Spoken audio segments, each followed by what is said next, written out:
राज्यातल्या सर्व शेतकऱ्याला सांगू इच्छितो की राज्यामध्ये आता उद्या म्हणजे 20 मे पासून ते 25 मे मुसळधार पाऊस पडणार आहे. ठिकठिकाणी भाग बदलत मुसळधार पाऊस पडणार आहे. वडी नाले वाहणारा पाऊस असणार आहे.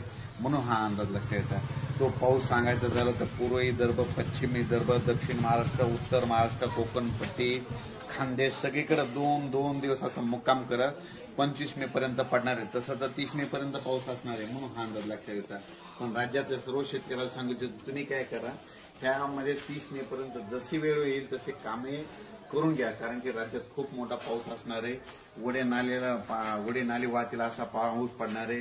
जनावरांच्या पाण्याचा प्रश्न मिटणार आहे. सगळ्यात जास्त पाऊस मुंबईकरांना एक विनंती आहे, तुम्ही काय करा 20 मे ते 25 मे जरा सतर्क करा. तुमच्याकडे अतिमुसळधार अतिवृष्टी होणार आहे. म्हणून हा अंदाज लक्षात घ्या. पुण्यावाल्यानं देखील हा अंदाज लक्षात घ्यायचा. तसेच कोल्हापूरवाल्यानं, सातारावाल्यानं, कोकणपट्टीवाल्यानं देखील हा अंदाज लक्षात घ्यायचा. कारण की कोकणपट्टी, पुणे, नाशिक, मुंबई, उत्तर महाराष्ट्र खूप मुसळधार पाऊस पडणार आहे. अतिमुसळधार राहणार आहे. म्हणून हा अंदाज लक्षात. कोकणात तर अतिमुसळधार पाऊस असणार आहे. म्हणून हे लक्षात येतं.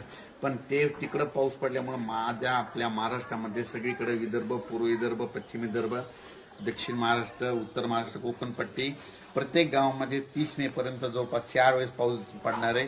आणि जमिनीमध्ये चांगली 1 फूट ओल जाणार आहे. म्हणून हा अंदाज लक्षात. मी आता येत असताना बघितलं की शेतकऱ्याची कामं तशीच राहिलेली. पण सर्वांना विनंती की तुम्ही काय करा, तुम्ही तुमची शेतीची कामे करून घ्या. पावसाचं काम करतो आपण, आपलं काम करायचं, आपण आपलं करायचं. कारण की त्याच्यानंतर परत याच्या पाठीमागून परत मान्सून येणार आहे. आणि ओल खूप असल्यामुळे लगेच पेरणी केल्याच्या नंतर या वर्षी खूप चांगलं वातावरण राहणार आहे. म्हणून हा अंदाज लक्षात.